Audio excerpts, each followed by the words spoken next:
Very good morning to all of you. आज हम लोग कई दिनों बाद मैं एक लेक्चर रिकॉर्ड कर रहा हूँ। ठीक है, आप लोगों के लिए बहुत ही बेसिक कॉन्सेप्ट्स मैं लाया हूँ केमिस्ट्री के। हमारे पास जो पहला चैप्टर क्लास 11th में आता है that is some basic concepts of chemistry, या इसी को हम लोग मूल कॉन्सेप्ट भी बोलते हैं। आज इसमें एक ऐसा क्वेश्चन, एक ऐसा पार्ट देखने वाले हैं जिसमें कई बच्चों को बहुत सारे डाउट्स होते हैं, बहुत सारी प्रॉब्लम्स आती हैं कि उसका मतलब क्या है, मीनिंग क्या है, बहुत सारे कंफ्यूजन। तो आज उस कंफ्यूजन को कंप्लीटली क्लियर करते हैं। ठीक है, चलिए स्टार्ट करते हैं।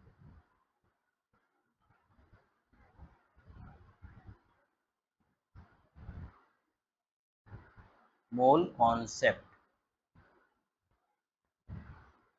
ठीक है, जो हमारा फर्स्ट पार्ट यहाँ पे रहता है कि वन मोल का मीनिंग क्या है।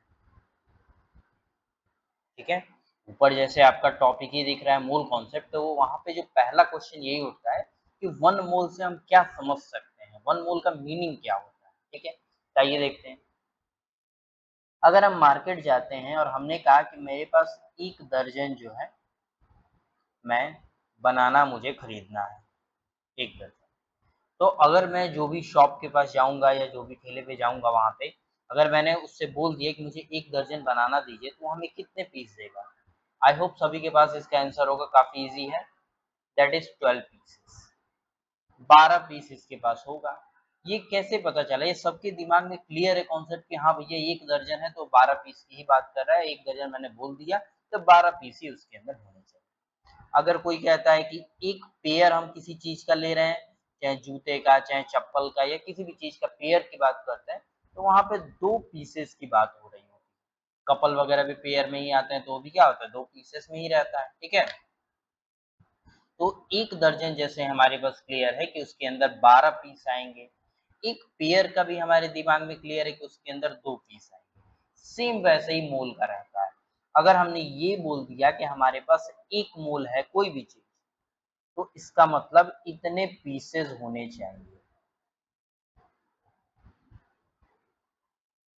ठीक है, जैसे एक दर्जन में 12 पीस होते हैं, वैसे ही एक मोल के अंदर 6.022 इंटू 10⁻23 स्पीसीज होनी चाहिए। अब ये पीसेस कुछ भी हो सकता है। ठीक है, जैसे देखते हैं, मैंने कहा मेरे पास एक मोल जो है क्या है, पेन है, कलम। तो कितने पीसेस पेन के होने चाहिए? तो 6.022 इंटू 10⁻23 क्या होंगे हमारे पास, पेन होंगे। राइट। अगर मैं ऐसा बोल रहा हूँ कि मेरे पास जो है एक मोल क्या है, लैपटॉप है, तो मेरे पास कितने पीसेस होने चाहिए? 6.022 इंटू 10⁻23 क्या होने चाहिए, लैपटॉप हमारे पास होने चाहिए। मैं अगर कहता हूँ कि एक मोल जो है मेरे पास कॉपी है, तो यानी मेरे पास कितने पीसेस कॉपी के हैं? तो 6.022 इंटू 10⁻23 पीसेस क्या है, कॉपी के हैं। अगर मैं आपसे बोलता हूँ कि मेरे पास एक मोल क्या है, पैसा है, या रुपीस बोल सकते हैं उसे, यानी कितना पैसा है मेरे पास? तो 6.022 इंटू 10⁻23 रुपीज है मेरे पास। तो एक मोल का मतलब क्लियरली आई होप सभी को समझ में आ गया होगा। जैसे हम समझ पा रहे हैं कि एक दर्जन में 12 पीस होते हैं, एक पेयर के अंदर दो पीसेस होते हैं, वैसे ही सेम वे में एक मोल अगर कोई भी चीज आपके पास है, यानी 6.022 इंटू 10⁻23 स्पीसीज उसके अंदर, ये इतनी पीसेस उसके अंदर क्या होनी चाहिए, हमारे पास होनी चाहिए। ठीक है, अब यहाँ से जो क्वेश्चन उठता है, अब थोड़ा सा केमिस्ट्री के टर्म में आ जाते हैं कि केमिस्ट्री के टर्म में कैसे देख सकते हैं। तो देखिए, जैसे मैंने कहा कि मेरे पास एक मोल जो है सोडियम है, सोडियम के एटम है एक मोल। तो एक मोल में तो कितने पीस सोडियम के एटम है? मैं यहाँ पे लिखूंगा सर मेरे पास 6.022 इंटू 10⁻23 पीसेस क्या है, सोडियम के हैं। ठीक है, मैंने कहा कि मेरे पास एक मोल क्या है, कार्बन डाइऑक्साइड है। तो कार्बन डाइऑक्साइड सभी को पता होगा कि कार्बन डाइऑक्साइड क्या होता है, एटम नहीं होता, ये एक मॉलिक्यूल होता है, क्योंकि इसके अंदर दो से अधिक एटम क्या है, इन्वॉल्व है।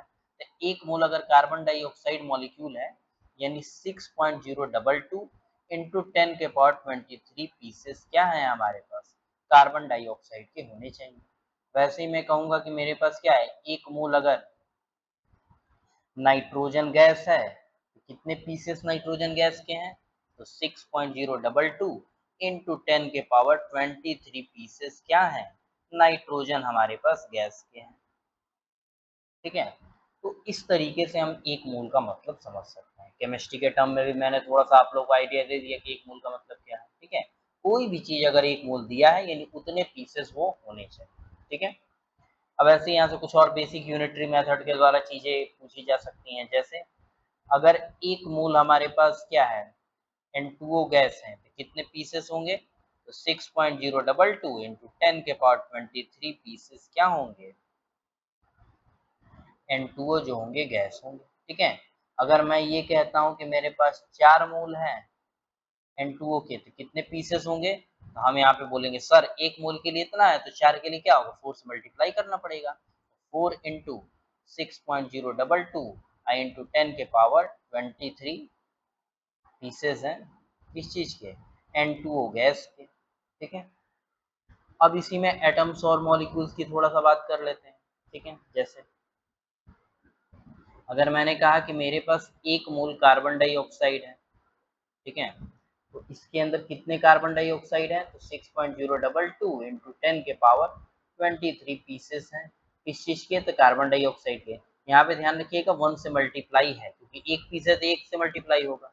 अगर मैं कहूंगा कि एक मोल जो इसी के अंदर मतलब एक मोल कार्बन डाइऑक्साइड में टोटल एटम्स की संख्या कितनी है, तो हम यहाँ पे बोल सकते हैं कि अगर एटम्स की संख्या पता करनी है तो क्या करेंगे, टोटल एटोमिसिटी पता करेंगे। तो 2 ऑक्सीजन के और 1 कार्बन के, तो 3 एटम हुए, 3 गुणे 6.022 इंटू 10 के पावर 23 पीसेस क्या होंगे, एटम्स हमारे पास होने चाहिए। तो इस तरीके से क्लासिफाई हो जाएगा एटम। कोई अगर स्पेसिफिक एटम एक मोल में पूछ दिया, लेट सपोज केवल कार्बन का एटम बताइए, एक मोल कार्बन डाइऑक्साइड है तो उसके अंदर कार्बन के एटम्स की संख्या कितनी होगी, तो पहले हम क्या करेंगे, जितने मॉलिक्यूल्स हैं वो पता करेंगे और कार्बन के एटॉमिसिटी से मल्टीप्लाई कर देंगे। तो 1 मल्टीप्लाई में 6.022 इंटू 10 के पावर 23 क्या होंगे हमारे पास, ये मॉलिक्यूल कार्बन के एटॉमिसिटी आप देख पा रहे हैं 1 है, यहाँ पे क्या करेंगे 1 से मल्टीप्लाई, तो इतने पीसेस क्या होंगे, कार्बन के एटम होंगे। अगर कोई ऑक्सीजन के एटम पूछेगा तो क्या होगा, वही चीज, बस वहां पे जहाँ पे कार्बन के एटॉमिसिटी आपने लिया है वहीं पे क्या करेंगे, ऑक्सीजन की एटॉमिसिटी लेंगे। मल्टीप्लाई कितनी है, तो 2 है, 2 पीसेस क्या हो जाएंगे, ऑक्सीजन एटम।